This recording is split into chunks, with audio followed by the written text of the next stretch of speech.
Hello student, welcome to my YouTube channel. आज से start हो रहा है क्लास 11th केमिस्ट्री, जिसका फर्स्ट यूनिट है यानी इकाई है रसायन की मूलभूत अवधारणाएं। ठीक है, तो ये यूनिट का नाम है रसायन की मूलभूत अवधारणा। इसमें आपको 3 चैप्टर पढ़ना है। पहला जो अध्याय है उसका नाम है रसायन की मूलभूत अवधारणाएं। ठीक है, इसमें हम देखेंगे कि भाई क्या चीज़ें हैं, रसायन विज्ञान क्या किसे कहते हैं, उसकी शाखा वगैरह क्या है। ठीक है, और इसमें हम देख लेंगे डाल्टन का नियम वगैरह सब आ जाता है। ठीक, तो खैर डाल्टन का नियम दूसरे चैप्टर में ज़्यादातर आएगा। फिर इसके बाद दूसरा जो चैप्टर है उसका नाम है मोल अवधारणा और उसके अनुप्रयोग। मोल आप पढ़े होंगे क्लास 9th में कि 1 मोल बराबर 6.023 × 10⁻23। ठीक है, जो भी चीज़ें रहेगा, जैसे मान लीजिए हम कह दिए 1 मोल केला। ठीक है, जैसे आप होता है ना 1 मोल केला, तो इसका मतलब कितना केला, 6.023 × 10⁻23 केला। जैसे आप कहते हो 1 दर्जन केला, तो इसका मतलब क्या होता है, 12 केला। ठीक है, इसी तरह आगे देखते हैं तीसरा जो चैप्टर होगा उसमें स्टोइकियोमेट्री गणना है। जैसे मूलानुपाती सूत्र कैसे ज्ञात करेंगे, ठीक है, अणु सूत्र कैसे ज्ञात करेंगे, ये सारी चीज़ें देखेंगे। संरचना सूत्र क्या होता है। ठीक है, चलिए तो स्टार्ट करते हैं। सबसे पहले फर्स्ट चैप्टर जिसका नाम है रसायन की मूलभूत अवधारणाएं।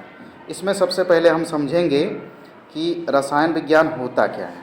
ठीक है, तो इसका परिभाषा भी नहीं समझेंगे, हम सबसे पहले समझते हैं कि जो रसायन विज्ञान होता है उसे कहते क्या हैं। तो देखिए, रसायन विज्ञान को अंग्रेजी में हम क्या बोलते हैं, केमिस्ट्री बोलते हैं। ठीक है, अब बात आएगी कि ये केमिस्ट्री शब्द कैसे आया हुआ है। तो केमिस्ट्री शब्द आया है, एक शब्द होता है कीमिया। ठीक है, कीमिया, कीमिया शब्द से केमिस्ट्री शब्द की उत्पत्ति हुई है। ठीक, इसके बाद जो कीमिया का मतलब क्या होता है, तो काली मिट्टी होती है। क्या होती है, काली मिट्टी होती है। अब काली मिट्टी कहाँ की होती है, तो ये होती है, काली मिट्टी पाई जाती है मिस्र देश में। ठीक है, यानी अगर आपसे पूछा जाए कि भाई केमिस्ट्री जो शब्द है वह कहाँ से उसकी उत्पत्ति हुई है, किस देश से हुई है, तो आप बता सकते हैं कि मिस्र देश से हुई है। अगर पूछा जाए कि भाई किस शब्द से हुई है, तो आप बताएंगे कि कीमिया से हुई है। अगर पूछा जाए कीमिया शब्द का मतलब क्या होता है, तो आप बताएंगे काली मिट्टी। ठीक है, ये हो गए कुछ इसके बारे में चीज़ें। अब बात किया जाए कि इसे प्राचीन काल में क्या कहते हैं। ठीक है, इसे प्राचीन काल में क्या कहते हैं, तो प्राचीन काल में इसे जाना जाता था कला और शिल्प के रूप में। किसके रूप में, कला और शिल्प के रूप में जाना जाता था प्राचीन काल में। पहले जब केमिस्ट्री की उत्पत्ति हुई, ठीक, तो पहले हम ये मानते थे, यानी जो हमारे पूर्वज थे वो मानते थे कि भाई जो केमिस्ट्री है वह कला और शिल्प है। विज्ञान तो अब आ गया है। अगर कहा जाए कि आधुनिक युग में यानी आज के समय में हम केमिस्ट्री को क्या मानते हैं, तो आधुनिक युग के में हम केमिस्ट्री को विज्ञान मानते हैं। क्या मानते हैं, विज्ञान मानते हैं। ठीक है, तो ये हो गए रसायन विज्ञान के बारे में कुछ इतिहास और उसकी उत्पत्ति। ठीक है, तो ये हो गया। अगर बात किया जाए परिभाषा की, तो परिभाषा क्या होता है, देखिए केमिस्ट्री में हम किसका अध्ययन करते हैं, पदार्थ की अध्ययन करते हैं। और केमिस्ट्री क्या है, एक तरह की विज्ञान की शाखा है। केमिस्ट्री क्या है, विज्ञान की एक शाखा है जिसमें हम पदार्थ का अध्ययन करेंगे। अब बात है कि पदार्थ के किस चीज़ का अध्ययन करेंगे, पदार्थ के, तो हम पदार्थ के संरचना का अध्ययन करेंगे। ठीक है, संगठन का अध्ययन करेंगे। ठीक है, उसके गुणों का अध्ययन करेंगे। ठीक, और उसमें जो कुछ परिवर्तन होगा, ठीक है, पदार्थ में जो कुछ परिवर्तन होगा उसका हम अध्ययन करेंगे। किसमें, रसायन विज्ञान में। तो आप कह सकते हैं कि रसायन विज्ञान विज्ञान की एक शाखा है जिसके अंतर्गत हम किसी पदार्थ के संगठन, संरचना, गुणों तथा उनमें होने वाले परिवर्तनों का अध्ययन करते हैं। ठीक है, सिंपल आपको समझना है, ऐसे आइडिया आपको लगा लेना, इमेज थोड़ा सा बना के चलना पड़ेगा। या कोई पदार्थ है, मान लीजिए चाक लीजिए, तो हमें इसके बारे में समझना है कि इसकी संरचना कैसी, यानी इसमें जितने भी तत्व हैं वो आपस में कैसे जुड़े। ठीक है, संगठन का मतलब ये जो आप चाक देख पा रहे हैं ये किन किन तत्वों से बना हुआ है, कौन कौन से तत्वों के परमाणु हैं, कितने हैं, ये सब की जानकारी हो जाती है। उनका गुण कैसा है, कठोर है या तरल है या कैसा है, इसके बारे में जानेंगे। उसका परिवर्तन यानी उसमें अगर कोई चीज़ और मिला देते हैं, गर्म कर देते हैं या उसका दाब बढ़ा देते हैं, ताप बढ़ा देते हैं, तो उसकी अवस्था में क्या परिवर्तन होगा, उस सारी चीज़ों का अध्ययन हम करेंगे। ठीक है, चलिए अब हम बात कर लेते हैं कि रसायन विज्ञान की शाखाएं क्या होती हैं। तो रसायन विज्ञान की बहुत सारी शाखाएं होती हैं, जिसमें मुख्य रूप से आपका आएगा अकार्बनिक रसायन। ठीक है, कौन सा आएगा? अकार्बनिक रसायन। अकार्बनिक का मतलब हम इसके अंतर्गत ऐसे यौगिकों का अध्ययन करेंगे जिसमें कार्बन नहीं पाया जाता है। ठीक है, हम इसके अंतर्गत ऐसे पदार्थों का अध्ययन करेंगे जिसमें कार्बन नहीं पाया जाता है। कुछ अपवाद हैं, जैसे बाइकार्बोनेट हो गया, कार्बन डाइऑक्साइड हो गया, कार्बन मोनोऑक्साइड हो गया, तो इसको छोड़ करके बाकी अन्य जो यौगिक है उनका अध्ययन करेंगे जिसमें कार्बन नहीं पाया जाता है। ठीक है, दूसरा जो होता है कार्बनिक होता है। ठीक है, कार्बनिक, कार्बनिक का नाम से ही लग रहा है कि हम इसमें किस यौगिक का अध्ययन करेंगे जिसमें कार्बन पाया जाता है। ठीक है, कार्बन पाया जाता है। आप कह सकते हो कि इसके अंतर्गत हम ऐसे यौगिकों का अध्ययन करेंगे जिसमें कार्बन पाया जाता है, या कह सकते हैं कि हम इसके अंतर्गत कार्बन का अध्ययन करेंगे और कार्बन से बने यौगिकों का अध्ययन करेंगे। ठीक है, इसके बाद तीसरा जो आता है वह आता है भौतिक रसायन। ठीक है, भौतिक रसायन। तो भौतिक रसायन में हम किसका अध्ययन करेंगे? जो भी रासायनिक अभिक्रियाएं होती हैं, कोई भी रासायनिक अभिक्रिया होती है तो वह किस नियम का पालन कर रही है, किस सिद्धांत का पालन कर रही है, उसका हम अध्ययन करेंगे।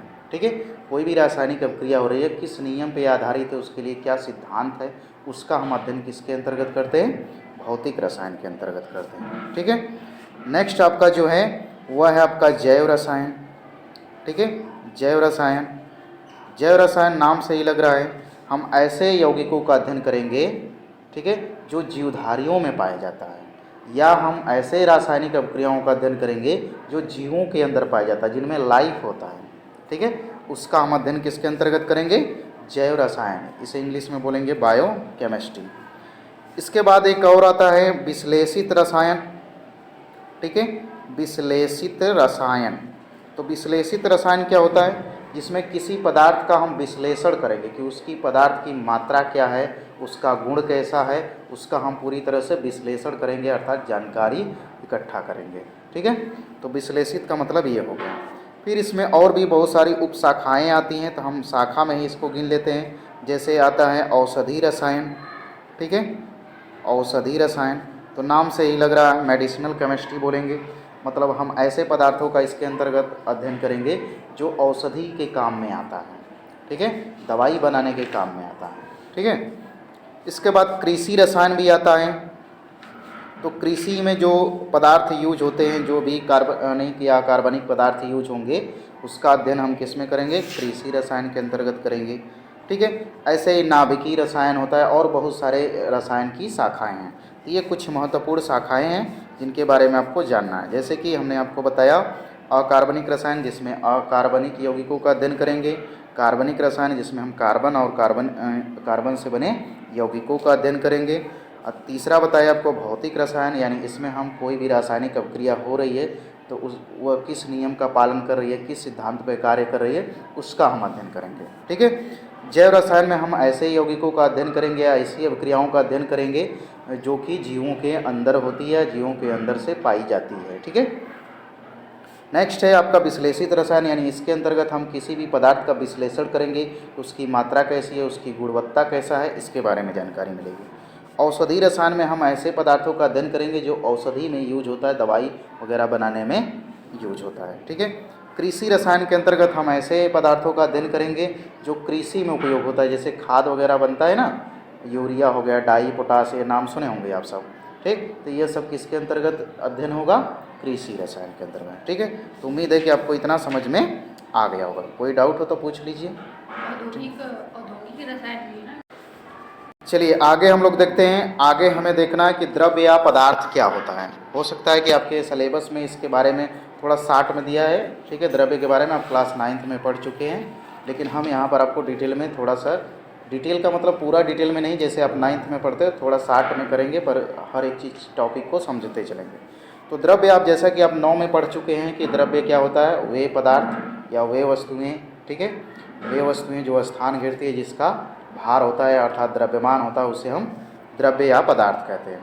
ठीक है, यानी कोई भी वस्तु है जो स्थान घेरेगी और जिसका द्रव्यमान होगा उसे हम द्रव्य कहेंगे। ठीक है, द्रव्य कह लीजिए चाहे पदार्थ कह लीजिए। ठीक है, अब जैसे उदाहरण में आप जितना भी कुछ देखते हैं अपने सामने, जैसे आप देखते हैं, क्या देखते हैं, ईंट देख लेते हैं, जैसे ईंट का ये देखिए दीवार बना होता है, पत्थर हो गया, ठीक है, कुर्सी हो गया, मेज हो गया, ये सब क्या है, मैटर है। अब इसमें अपवाद आपको याद रखना कि जो प्रकाश होता है वह द्रव्य नहीं है, प्रकाश जो है वह द्रव्य नहीं है, याद रखना, क्योंकि प्रकाश जो होता है वह न तो स्थान घेरता है ना ही उसका भार होता है। ठीक है, बात क्लियर हुई। अच्छा, एक चीज़ आप बताइए, वायु क्या है, द्रव्य है कि नहीं है? वायु बताइए, द्रव्य है कि नहीं है, यानी पदार्थ है कि नहीं है?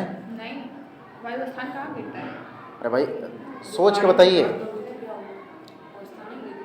वायु जो स्थान घेरती है कि नहीं? जैसे आप साइकिल चलाते होंगे तो हवा अगर निकल जाता है, पंचर हो जाती है साइकिल, तो उसमें ट्यूब में जब हवा भरते हैं तो वो ट्यूब जो होता है फूल जाता है, इसका मतलब क्या हुआ, वह स्थान घेर रहा है। ठीक, और उसका भार यदि वजन करेंगे आप, यदि मान लीजिए खाली एक गुब्बारा ले लीजिए, उसका वजन पहले कर लीजिए और उसमें गुब्बारा को फुला करके फिर वजन करिए, थोड़ा बहुत जरूर उसका द्रव्यमान यानी वजन जो है वह घट बढ़ जाएगा, यानी बढ़ जाएगा कहने का मतलब। ठीक है, तो वायु क्या है, द्रव्य है, लेकिन प्रकाश नहीं है। ऐसा नहीं है कि प्रकाश का मतलब टार्च है और उसे गुब्बारा में घुसेड़ करके ठीक, और टार्च ऐसे जला दीजिए, ठीक, और पता चले गुब्बारा फूल गया यानी स्थान घेर लिया, ऐसा तो होगा नहीं। ठीक है, तो ये द्रव्य नहीं है। ठीक है, तो बात क्लियर हुई।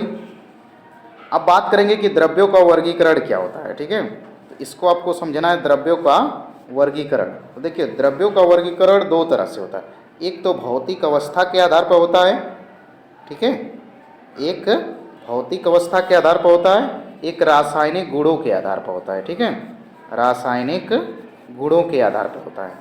तो भौतिक अवस्था के आधार पर क्या क्या होता है, नाम आपने सुना होगा कि द्रव्य की 3 अवस्थाएं होती हैं, याद है कुछ, कौन कौन सा होता है? ठोस होता है, द्रव होता है, गैस होता है, इसके अलावा प्लाज्मा वगैरह भी हो जाता है। ठीक है, इसी तरह से अगर हम इधर देखें रासायनिक गुणों के आधार पर, तो इन पदार्थों को 2 वर्गों में बांटते हैं, शुद्ध पदार्थ, ठीक है, आप बुक देख रहे हैं ना, बुक में होगा, ठीक है, शुद्ध पदार्थ और अशुद्ध पदार्थ। ठीक है, शुद्ध और अशुद्ध पदार्थ। फिर आप देखेंगे कि शुद्ध पदार्थ को भी 2 वर्गों में बांटा जाता है, कौन कौन सा बताइए? नहीं, तत्व और यौगिक में बांटा जाता है। ठीक है, तत्व और यौगिक में। अशुद्ध पदार्थ को कितने वर्गों में बांटा जाता है, कुछ याद है?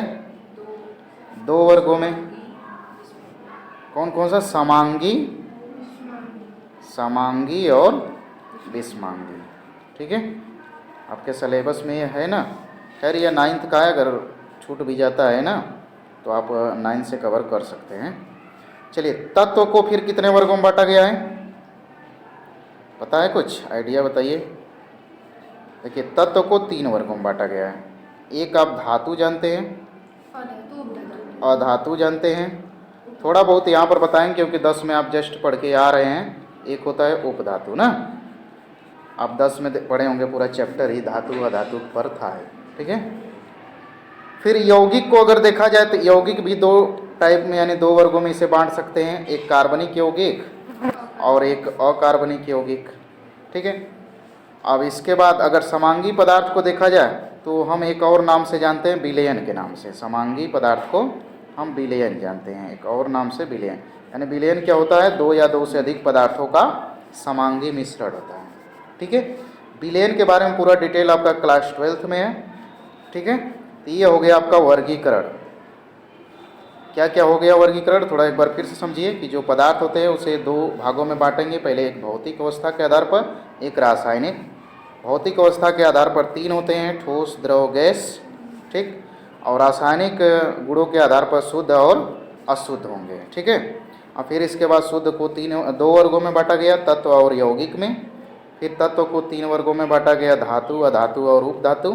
फिर इधर आ जाइए, यौगिक को 2 वर्गों में बांटा गया, कार्बनिक और अकार्बनिक। फिर अशुद्ध को समांगी और विषमांगी, और समांगी को हम विलयन बोलते हैं। ठीक है, चलिए अब इसे आप चाहें ना तो घर पे जाइएगा, अगर मोबाइल मिले तो यूट्यूब पर हम 1-2 दिन में इसे अपलोड कर देंगे, आप फिर से देख सकते हैं अगर छूट जाए तो कुछ, ठीक है। अब हम देखते हैं कि भौतिक अवस्था के आधार पर जो पदार्थ बांटे हैं उसके बारे में थोड़ा सा हम डिटेल में समझ लेते हैं। तो भौतिक अवस्था के आधार पर पदार्थ को कितने वर्गों में बांटा गया? 3। याद करिए 3। कौन कौन सा? ठोस, द्रव और गैस। 3 वर्गों में बांटा गया था, अपने पीछे देखा। ठोस क्या होता है बताएंगे आप लोग? जो स्थान रहता है जिसमें भार होता है। अरे भैया वो तो पूरा सब में हो जाएगा। जिसका आकार आयतन निश्चित होता है। हाँ, यानी जिस पदार्थ का आयतन और आकार दोनों निश्चित होता है उसे ठोस कहते हैं, ठीक है।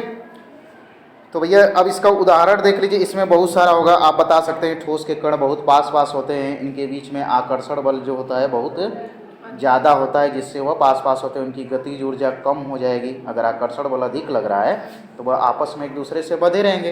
अब बंधे रहेंगे तो गति नहीं करेंगे, इस वजह से इनकी गतिज ऊर्जा कम होगी, ठीक है। तो ये सारा इसमें हो जाएगा। द्रव का थोड़ा ठोस की अपेक्षा ज़्यादा हो जाएगा, आकर्षण बल कम हो जाएगा, गतिज ऊर्जा ज़्यादा हो जाएगी, दूरी भी ज़्यादा हो जाएगा। ऐसे ही गैस का, ठीक है। तो सिंपल आप समझ लीजिए कि ठोस क्या होता है? जिसका आयतन और आकार दोनों निश्चित होता है, ठोस कहलाता है। जैसे ईंट, पत्थर, लोहा, लकड़ी, जो भी कह लीजिए, ठीक है। द्रव क्या होता है? जिसका आकार अनिश्चित हो लेकिन आयतन निश्चित हो, उसे हम बोलते हैं द्रव। जैसे कोई भी तरल पदार्थ, ठीक है, कोई भी तरल पदार्थ जैसे कि हाँ, जिसमें बहने का गुण पाया जाता हो, ठीक। तो तरल पदार्थ जैसे पानी हो गया, तेल हो गया, डीजल हो गया, पेट्रोल हो गया, ब्लड हो गया, ठीक है, ये सारे क्या होंगे? द्रव हो गए। गैस क्या होता है? कि जिसका आयतन और आकार दोनों अनिश्चित होता है, ठीक है। तो आपके सिलेबस में ज़्यादा इतना डिटेल में नहीं है, ठीक है, तो आपको परेशान होने की ज़रूरत नहीं है। अगर ज़्यादा आपको डिटेल में चाहिए तो क्लास 9th का बुक एक बार देख लीजिएगा, ठीक है। तो गैस क्या होता है? जिसका आयतन और आकार दोनों अनिश्चित होता है, ठीक है, उसे हम क्या बोलते हैं? गैस बोलते हैं। इसमें एक और आता है प्लाज्मा। जब गैस को बहुत ज़्यादा उच्च ताप पर गर्म कर देते हैं तो जो गैस के अणु होते हैं उससे इलेक्ट्रॉन वगैरह निकल जाते हैं, जिससे वह आयनों के रूप में बदल जाते हैं। आयनों के रूप में जो बदल जाते हैं उसी को बोलते हैं प्लाज्मा। जैसे आग की ज्वाला हो गया, सूर्य हो गया, ठीक है, कोई भी तारा, ये सब किस अवस्था में? प्लाज्मा अवस्था में।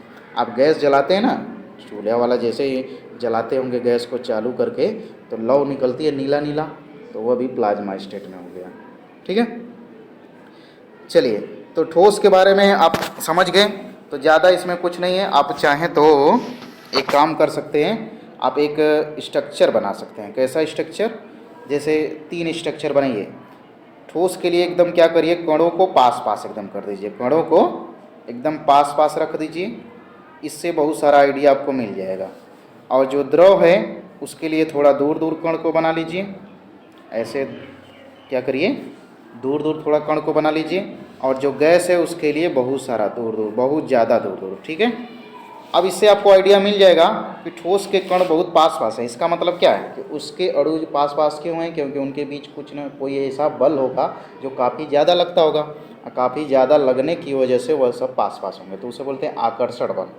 और जब आकर्षण बल ज़्यादा होगा तो इनके बीच की दूरी भी कम होगा, तो उस दूरी को बोलते हैं अंतरा आणविक स्थान।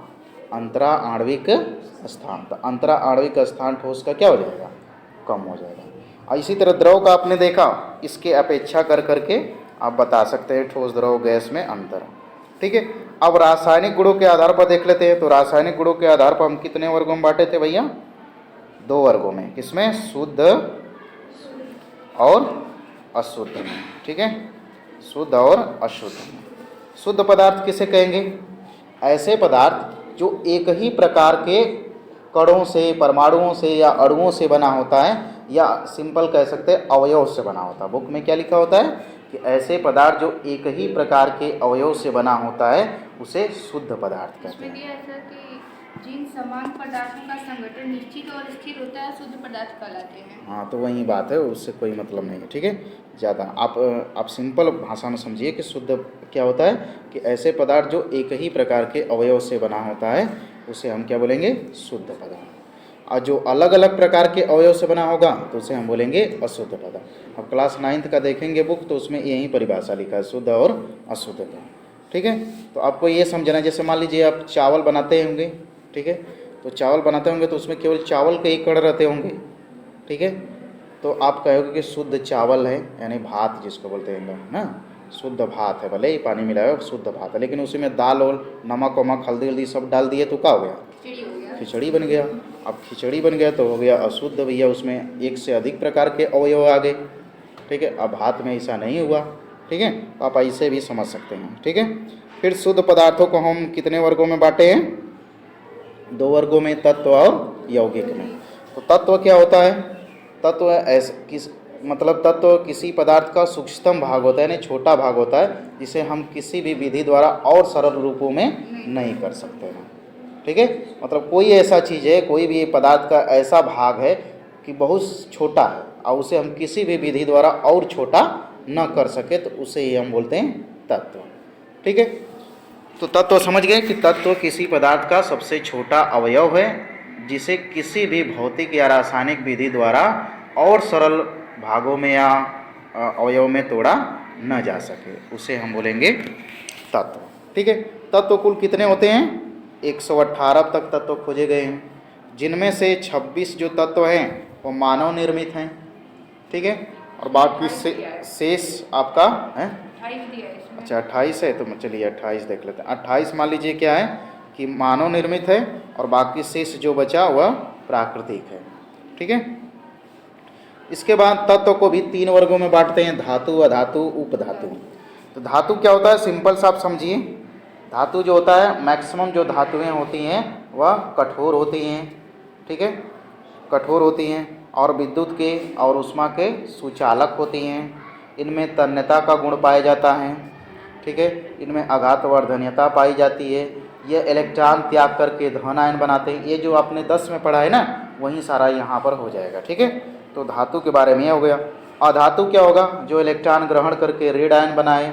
ठीक है, जो क्या हो, कठोर ना हो करके उसे पीटने पर भंगुर हो जाता है, यानी पाउडर बन जाता है। ठीक है, यह विद्युत और ऊष्मा का कुचालक होगा। ठीक है, यह ठोस, द्रव, गैस तीनों अवस्था में पाया जाएगा। कौन? अधातु। ठीक है, अधातु जो होता है मैक्सिमम ठोस अवस्था में पाई जाएगी, लेकिन मरकरी जो होती है वह द्रव अवस्था में पाई जाती है। ठीक है, तो अधातु हो गया। ऐसे उपधातु क्या होता है? ऐसे तत्व जिनमें धातु और अधातु दोनों के गुण पाए जाते हैं। ठीक है, उन्हें हम बोलते हैं उपधातु। जैसे हो गया सिलिकॉन हो गया, ठीक है, एंटीमनी हो गया, बिस्मथ हो गया। ठीक है, और कौन कौन सा? आर्सेनिक हो गया। और बताइए, और कुछ याद हैं? भूल गए? चलिए, टेल्यूरियम हो जाएगा, पोलोनियम हो जाएगा, और बताइए एक और होता है, 7 होते हैं, याद नहीं आ रहा है। चलिए 6 फिलहाल याद रखते हैं। ठीक है, इसके बाद हम देख लेते हैं यौगिक क्या होता है। ठीक है, यौगिक क्या होता है? यह तत्वों से मिलकर बनता है, लेकिन तत्व आपस में एक निश्चित अनुपात में जुड़े होते हैं। तो आप कह सकते हो कि जब 2 या 2 से अधिक तत्व किसी निश्चित अनुपात में जुड़ करके जो पदार्थ बनाते हैं उसे यौगिक कहते हैं। ठीक है, या कह सकते हैं ऐसे पदार्थ जो तत्वों के निश्चित अनुपात में मिलने से बनते हैं उसे हम यौगिक कहते हैं। जैसे कार्बन डाइऑक्साइड है तो कार्बन और ऑक्सीजन से बनेगा, CO2 हो गया। जल होता है, जल का सूत्र क्या होता है? H2O, यानी हाइड्रोजन और ऑक्सीजन से हो गया। तो अगर इसमें आयतन का बात किया जाए तो कार्बन डाइऑक्साइड में कार्बन की संख्या कितना? 1, तो 1 हो गया। ऑक्सीजन की संख्या कितना? 2, तो 1 संबंध है, 2 के अनुपात में है। ठीक है, उसी तरह जल में देखा जाए तो हाइड्रोजन की संख्या 2, ऑक्सीजन की संख्या 1, तो ये आयतन के अनुसार 2 संबंध 1 के अनुपात में जुड़ेंगे हमेशा। ठीक है, तो इस तरह से हम कह सकते हैं कि यौगिक क्या होते हैं? तत्वों के मिलने से बनते हैं। तत्व कैसे आपस में जुड़ते हैं? तो निश्चित अनुपात में जुड़ते हैं, चाहे वह भारात्मक अनुपात हो या फिर आयतनात्मक अनुपात हो। भारात्मक का मतलब होता है, अगर हम ध्यान से देखें CO2 में तो कार्बन का परमाणु भार कितना होता है? 12। कार्बन का परमाणु भार 12, और ऑक्सीजन का होता है 16, लेकिन यहाँ पर 2 ऑक्सीजन है तो 32 हो जाएगा। अब इसे काट देंगे तो कितना हो जाएगा? 12 संबंध है, 32 को सरल कर सकते हैं। ठीक है, 4 से काट सकते हैं, 4 × 12, 8 चौको 32, यानी 3 संबंध है 8 के अनुपात में जुड़ेंगे। वैसे ही हाइड्रोजन और ऑक्सीजन, हाइड्रोजन का परमाणु भार होता है 1, तो 2 हाइड्रोजन है तो 2 हो गया परमाणु भार। ठीक है, द्रव्यमान इसका कह सकते हैं, ऑक्सीजन 1 है तो 1, तो 2 संबंधे 16, इसे काटेंगे तो 1 संबंधे 8 के अनुपात में ये हमेशा जुड़ेंगे। ठीक है, तो बात क्लियर हुई। यौगिक क्या होता है? ठीक। अब यौगिक को भाई सरल अणुओं में हम तोड़ सकते हैं, यानी तत्व में फिर से तोड़ सकते हैं। जो यौगिक बना है उसे हम फिर से तत्वों में तोड़ सकते हैं, लेकिन तत्व को और छोटा नहीं कर सकते हैं। ठीक है, ये बातें आपको ध्यान रखना है। चलिए अशुद्ध पदार्थ हम देख लेते हैं। अशुद्ध पदार्थ किसे कहेंगे? ऐसा पदार्थ जो एक से अधिक प्रकार के अवयव से मिलकर बना होता है, उसे हम बोलते हैं अशुद्ध पदार्थ। ठीक है, क्या होते हैं अशुद्ध पदार्थ? जो किससे बने होते हैं? जो एक से अधिक प्रकार के अवयव से बने होते हैं। ठीक है, अवयव से बने होते हैं, उसे हम अशुद्ध पदार्थ कहेंगे। अब अशुद्ध पदार्थ को 2 वर्गों में बांटा जाता है, समांगी पदार्थ और विषमांगी पदार्थ। तो आप सिंपल जो पहले जानते हैं परिभाषा वहीं जानिए। समांगी का मतलब होता है जिसके प्रत्येक अवयव समान, ऐसे पदार्थ जिसके प्रत्येक अवयव क्या हो? समान हो। अवयव क्या हो? समान हो, उसे हम क्या बोलते हैं? समांगी पदार्थ। अब इसके उदाहरण जैसे ले सकते हैं, जैसे कि भाई जल में आपने डाल दिया नमक, जल और नमक का, ठीक है, मिश्रण कह दीजिए। देखिए एक चीज़ और जानिए, अशुद्ध पदार्थ को हम एक और नाम से जानते हैं, मिश्रण भी कह सकते हैं। ठीक है, अशुद्ध जो पदार्थ होता है उसे हम मिश्रण कहेंगे। तो कहीं कहीं पर आपको मिलेगा समांगी मिश्रण और विषमांगी मिश्रण, तो आप कन्फ्यूजन मत होइएगा कि मिश्रण कुछ और होगा, नहीं है। अशुद्ध पदार्थ को ही मिश्रण बोला जाता है। तो अगर हम अशुद्ध पदार्थ कर रहे हैं तो 2 भागों में बांट रहे हैं, समांगी पदार्थ और विषमांगी पदार्थ। यदि मिश्रण हम कहते हैं तो समांगी मिश्रण और विषमांगी मिश्रण। ठीक है, तो समांगी मिश्रण या समांगी पदार्थ किसे कहेंगे? जिसके प्रत्येक अवयव क्या हो? समान हो। ठीक है, या प्रत्येक भाग यानी प्रत्येक अवयव का भाग क्या हो? समान हो, ऐसे भी कह सकते हैं। जैसे जल तथा नमक का मिश्रण हो गया। आप जल लिए, पानी लिए, उसमें नमक घोल दिए बढ़िया से, तो वो क्या हो गया? समांगी हो गया। ऐसे ही जल में चीनी आपने डाल दिया तो भी क्या हो गया? समांगी हो गया। ठीक है, अब दूसरा हम देख लेते हैं विषमांगी। विषमांगी का मतलब होता है जिसके प्रत्येक भाग असमान होते हैं। ठीक है, यानी 2 चीज़ें मिले हों और हमें दिखाई दें, यानी जिन्हें हम आराम से अलग कर लें या उसके अवयव हमें अलग अलग दिखाई दे, तो उसे हम बोल देंगे कि भाई ये क्या है? विषमांगी। अच्छा बताओ, दूध में यदि पानी मिला दें थोड़ा बहुत तो कैसा विलयन होगा? समांगी कि विषमांगी? समांगी हो जाएगा, उसमें मिक्स हो जाएगा हम। ठीक है, विषमांगी का मतलब अलग अलग हो, जैसे कि हम पानी में बालू मिला दें, मिट्टी मिला दें, ठीक है, और गेहूँ है उसमें कंकड़ पत्थर मिला दें, ठीक है, ये सब विषमांगी हो जाएगा। मतलब जिसके अलग अलग अवयव हमें दिखाई दे, 2 या 2 से अधिक पदार्थ यदि आपस में मिला दिए हो और उसके अवयव हमें दिखाई दे ऐसे सिंपल, तो हम समझ सकते हैं कि यह विषमांगी है। ठीक है, तो विषमांगी और समांगी को समझ गए।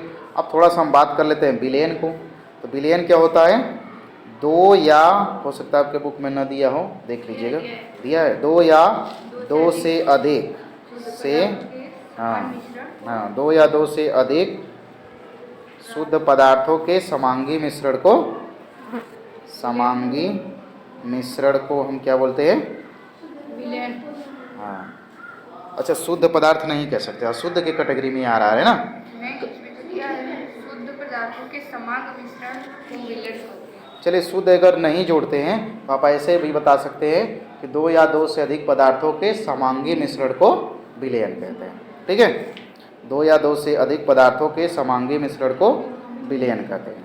ठीक, अब देखिए विलयन 2 चीज़ों से मिलकर बनेगा। इसके 2 अवयव होते हैं, एक होता है विलेय और एक होता है विलायक होता है। ठीक, विलयन 2 अवयव से मिलकर बना होता है, किससे? विलेय और विलायक। विलेय किसे कहेंगे? विलयन को बनाने में जिसकी मात्रा कम होगी उसे बोलेंगे विलेय, और जिसकी मात्रा अधिक होगा उसे बोलेंगे विलायक। यदि आपको कभी कन्फ्यूजन हो जाए तो देखिए विलेय जो लिखा हुआ है शब्द, उसमें आप ध्यान से देखिए 3 अक्षर आ रहा है, और विलायक, विलायक इसमें 4 अक्षर आ रहा है। देखिए 3 अक्षर किस में आएगा? विलेय में, यानी कम जिसमें अक्षर आएगा, ठीक है, उसकी मात्रा कम होगी, और जिसकी मात्रा जिसमें 4 अक्षर यानी ज़्यादा आ गया तो इसकी मात्रा ज़्यादा होगी। ठीक है, तो ऐसे आप कन्फ्यूजन कभी होगा तो आप कर सकते हैं। ठीक है, तो विलयन के बारे में इतना है, और भी आगे देख ले आ जाएगा कितना विलयन के बारे में हो सकता है, सांद्रता वगैरह दिया हो तो वहाँ पे हम कर लेंगे। बाकी इसके बारे में डिटेल में पूरा चैप्टर है क्लास 12th में। ठीक है, तो चलिए आज के लिए बस इतना ही। क्लास में अंत तक बने रहने के लिए आप सभी का बहुत बहुत धन्यवाद।